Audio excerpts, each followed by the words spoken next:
So I think it's really important from our perspective to reach fans whenever, wherever, however they want to consume content. And I think that, necessity breeds innovation. I think, as Kathy was saying in the beginning of the conversation, what happened, this pandemic just sped up, the transition to streaming and consumption behaviors really changing. It just multiplied that factor. It was happening anyway, but it certainly sped up.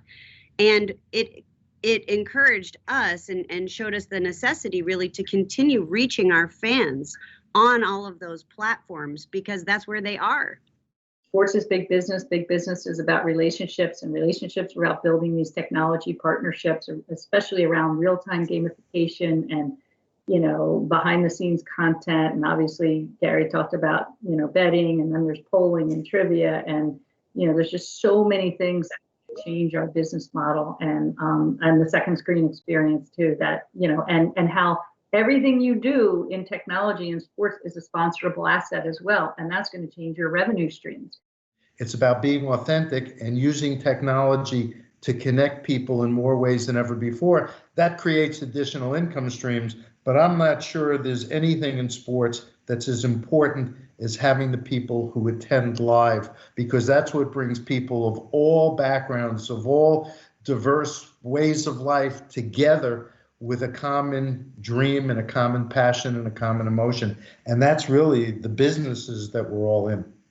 It's just been an unprecedented year, any which way you look at it. The constraints that have been put, the broader society and the economy have been enormous because of the pandemic. But at the same time, I am quite frankly stunned by the level of economic activity and productivity and even social connection we've been able to sustain in spite of all of these constraints. And that's, I think, thanks to the digital technology platforms and paradigm that we currently have. AI is being used in many different ways, from patient targeting for clinical trials to accelerating drug discovery to identifying high-risk patients to enable providers to prioritize their care. And as we look beyond COVID-19, AI will be the driving technology behind social, economic, and environmental advancements, as well as the key driver in solving our toughest problems, like world hunger. Extreme weather, soil loss, and migration pressures continue to challenge the Earth's ability to produce food. Welcome to CES 2021. I'm Gary Shapiro, and today we're kicking off the first ever all-digital CES.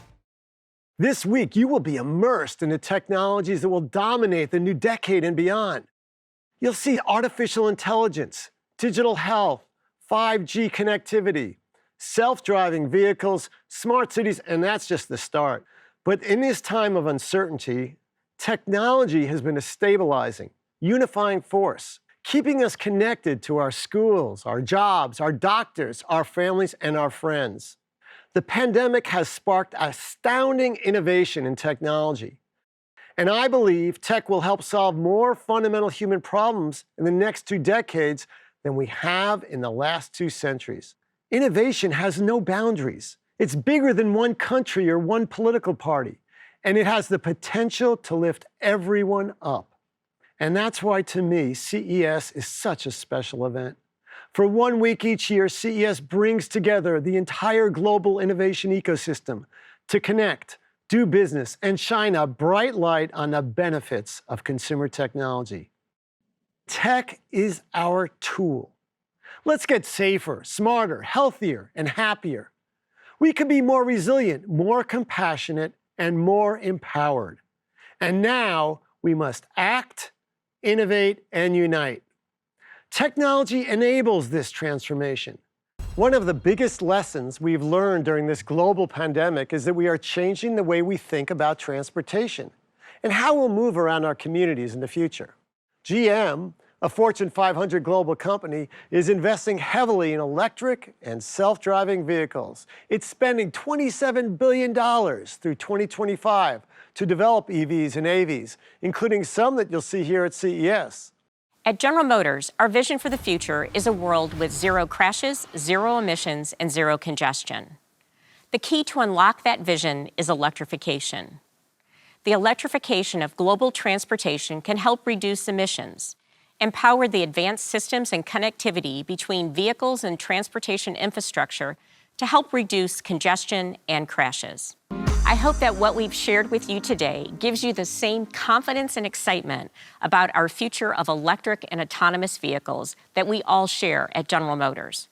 Confidence that the pieces are now in place, and excitement for the prospect of a world that is more personal, moves better, and contains experiences none of us have ever had before, and all of us will be able to enjoy. And there's that important word, all. We are incredibly excited by the possibility Ultium and the VIP provide to General Motors, not only in terms of converting our existing vehicles to all electric, but in terms of new capabilities in vehicle performance and the customer experience. Right now, we are shipping hundreds of thousands of doses and soon to be millions of COVID-19 vaccines through our express network. So our need for reliable, sustainable transportation has never been more important. BrightDrop is a perfect example of the innovations we are adopting to continue to transform our company. And as you know, our mission is not just to build self-driving car technology or build a self-driving car. It's to build a form of transportation that's safer, cleaner, and more affordable and more accessible than what exists today. And we're on the verge of doing that thanks to our partnership with GM, of course, many years in the making. Tech companies can really help in the public health response, including making sure that we are combating misinformation and providing clear information to the public. And other key elements of this, the president-elect has talked about helping schools reopen safely, incredibly important to our economy and to the health of our kids. And that's a place where broadband, accessing the digital divide is absolutely essential. And it's a place, again, where partnership with the private sector will be key. Yeah, look, the Build Back Better is it's a nice alliteration, but it's a really important economic concept, which is the core idea is that recognizing even in a moment of economic crisis, we have big structural challenges and therefore opportunities to address structural economic issues that have held back our economy's potential. And if we get it right, can really help to drive productivity, can help drive wage growth and shared prosperity going forward. The U.S. government can play a ongoing role in investing in the underlying drivers of innovation. The R&D, the basic research that has actually laid the groundwork for a lot of the innovation and a lot of the technology that our private companies are innovating around. The second is working to make sure that we are that our companies across the board, not just in tech, but across the economy, are able to compete on a level playing field. And when countries aren't playing fair, that we call them out. We're prepared to take action. The choices and the decisions that we make over the next couple of months are going to have a profound impact, not just on the shape of the top line economic trajectory, but for millions of American families. So my principal worry, my principal concern, but also our animating focus is going to be on how can we move quickly, deliberately, but with all of the collective force we can bring to stem this crisis. And while we're doing that, Build Back Better as well. And one of the things that I took away from my experience in 2009, and I see squarely now, is that the risks, as we assess them now, the risks of doing too little, of undershooting, far outweigh the risks of doing too much. It's becoming more essential than it's ever been before, but not only as a productivity tool, but as a tool to connect with other humans and people in general. Whether it's at school or work, and you see that. You just said it, as we work together, it's super powerful because we can continue to move forward, continue to push the boundaries. You can expect to do more, to be more productive, and to have more immersive gaming experiences with a notebook powered by our new Ryzen mobile processors. Now, with so many of us working and learning from home in 2020, the performance and capabilities of our home PC actually defined how we worked and how we learned and much of our social interaction. We saw our productivity, our ability to create, and our opportunities to connect limited by the computing power of our PC. Content creation is through the roof across all of the major content creators. And for ILM in particular, despite all the disruption for 2020, it's been an incredibly busy year. And we're looking out to 2021, and it's going to be even bigger.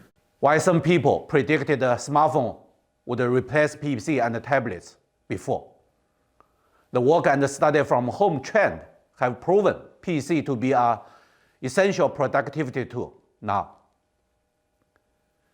Although this trend was studied by the pandemic, it has now become a new lifestyle. So even after the pandemic, we believe this new lifestyle will stay. But I think as we think about 2021 in the privacy perspective, it's really about transparency around AI and ML, I think is where we're going to be doing a lot of work. We try to make sure that folks understand kind of the quintessential what data we collect, how we use it, when we share it, all of those good things. But I think that becomes even more pertinent in the AI and ML sphere. And I think as those technologies become more ubiquitous to everything that we're using and doing online and in the world, I think transparency in that space is going to be an incredible driver of trust when it comes to privacy. Having worked with a number of startups, I can tell you that they are in the enviable position of not having to retrofit privacy features into a product. They're able to build systems with the expectation and understanding that data will be accessed and deleted and that customers have that control.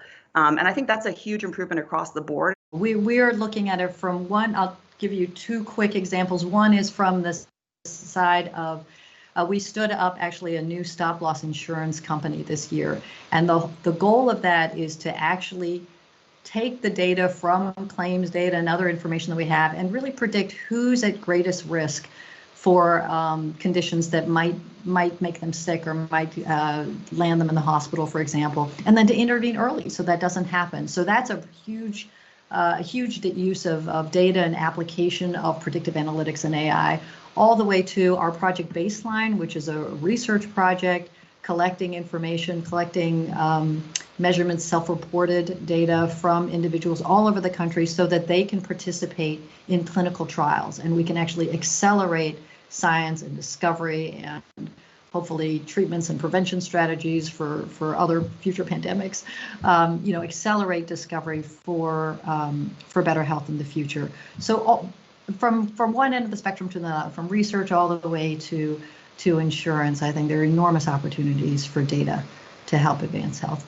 But when you think about prevention, signal detection, and disease interception, we kind of have crickets in the system. And I think that, in short, that the pandemic, made us realize that's not a sustainable structure, period. Number two, that with digital therapeutics, et cetera, finally, we are going to have the data and the connection between patients and their doctors to actually realize the promise of facilitated self-service. I want to emphasize again, I think the real opportunity to democratize this whole thing is absolutely not just try to layer technology on the existing system. The existing system has built-in structural racism, has built-in inequities, has a ton of cost. When I think about one of Lee's earlier comments about the cost to particularly the large academic centers, where how much they took a hit in the beginning, and a lot of that's because of the fixed cost. And when you don't have scalable and automation, you have a lot of labor costs. And so I think it's a terrific opportunity to say, let's all pretend that we are going to have, we may have another pandemic again, and we have to do better. I do think that cord cutting continues to accelerate, at least in terms of people shifting from traditional TV to streaming TV service like ours. And I believe that trend will only increase, going forward. And so I firmly believe that, on the order of 5 to 10 years from now, people aren't going to consider streaming TV cutting the cord. They're just going to consider that TV because it's just a better way to get the content that you care about. COVID has actually accelerated some of the themes and trends that we saw coming much more in the future and pulled them a little bit forward. So things like, digital co-viewing, two people in remote locations watching something together simultaneously, virtually. Things like unique types of content creation. We have the show with Selena Gomez where she's cooking in her home. And so I think that while it's been a really tough year for everyone with COVID, it actually is starting to change some of the fabric of our lives and the fabric of how we interact with each other. And that's a real opportunity. And I think what you really saw this year is the devices like Fire TV, where people could look to content, they now look for everything, really. They look for their sports, they look for their news, they look for their shows. And I think they're starting to recognize that they can get it in a way that more meets what they're looking for versus a one-shoe-fits-all. Was, especially as the pandemic has worn on, it was creating the more fulsome solutions. So it started with computers, and everybody wanted the computer. And then, Alan, you know, as we were all stuck home staring at the dot in our computer, we realized, oh no, I do need a webcam, so I maybe perhaps look just a little bit clearer on the other side. And then I wanted speakers or a microphone so that I was clear both in what I was hearing and what I was saying. And then I wanted a nice ring light so that at least I looked maybe like I was, you know, stepping out of my office occasionally. And it was more this idea that as you had more time to think about what the best experience might be at home, then you started bolting on the ancillary products. And I think that part was really interesting. One of the greatest things was all of the supply chain investments we've been putting in for literally 4 years. We flexed all of those up to meet that large scale demand. But what we also did is we put the customer in control. And whether the customer wanted it on their couch, whether they wanted it curbside, whether they wanted it at the counter, that needs to not matter to us. We need to agnostically meet that customer wherever they are. And I think that's going to be the future for sure of retailing. And so for us, we set 3 principles right at the beginning of the pandemic. And it was to keep employees and customers safe. It was to protect the employee experience as much as we could for as long as possible. And it was to come out of this, not just a vital company, but a vibrant one. And in all decisions, we were trying to strike the balance between those things. So trust me, make no mistake, we were anchoring hard on the financial decisions we needed to make to keep this company, like I said, vital, but ultimately vibrant. But we also knew, based on what we were hearing from customers, that if we took care of them today, in the moment, that would be very important for our brand over the longer term. I think we're much further down the pipe than I would have guessed on adoption of, and frankly, pull on starting with digital experiences. And that means, you know, for many retailers, we tend to start with humans. We're just so geared to start with humans. And instead, this digital first mentality is embedded in all the decisions we're making now. And by 2022, I believe it's exactly how every consumer will for sure start their journey on what they're trying to get done in their homes. I also think, and you hit on it, this idea of the penetration of consumer electronics writ large in people's homes and in the way they live is wonderful for all of us. CES is the best place on earth to imagine what our future will hold. From self-driving cars to the latest in artificial intelligence, 5G connectivity to digital health and therapeutics, CES is the epicenter of global innovation and creativity. And I remember early in the crisis, many CEOs talking to me about how, look, you know, I had parts of the company that said we could never work remotely that are suddenly, you know, closing the books and doing all of these things. And so the mindset has had a massive change. You've seen supply chain disruptions, consumers changing behavior, and you needed the data, but then the actual ability to predict new behaviors really coming from, for the most the most advanced companies, the ability to now use artificial intelligence to have different kinds of predictions and understanding of their business. And I think that's something that hasn't been talked about as much post-crisis, but it is what we are seeing, particularly those of our clients who were leaders pre-crisis in putting the foundation in and ahead in the cloud, and is really, we think over the next 12 to 18 months, going to differentiate them. We did not believe that we could pivot our company. Think about that pivot, right? Without more diversity, so you get the innovation and the thinking. So if you think about who your buyers are, the need for talent, and then innovation, right? These are reasons why not only is it the right thing to do, but it's the right business answer. And that's why I have confidence that this is a pivotal moment and we will have a very different world in 10 years. What 5G will enable, right, is tied, of course, to the consumer and the ability to do more of the 3D printing, for example, 3D printing of devices, to provide what you want when you want it and where you want it. It'll change supply chains because of that.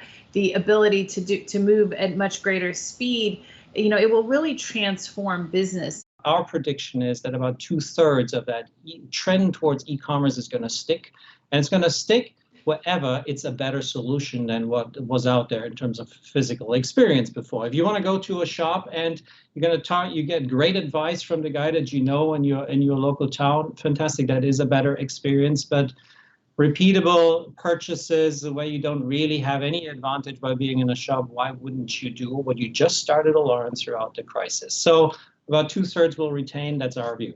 So if you look at what happened, the whole world moved online. And everything worked. We didn't miss a step as an industry. So that's fantastic. But what we did do is we did satisfy immediate crisis needs. But then you think about where is the consumer going now? And that new consumer that has just identified that doing something online is actually quite easy. And it is quite comfortable. And yes, I might have a few question marks on safety and how much data I want to give. All of those are points that are now to be thought through. How do we move from realizing crisis needs to where's the consumer now going to go with that? So continuously putting the consumer forward. I think the next big click forward is the world of Internet of Things and micropayments, fractional payments flying all over the world, with zero latency, as Julie was saying. I think that's where we're going to go. How have you used technology lately to stay in touch with your fans and to keep that rapport with them?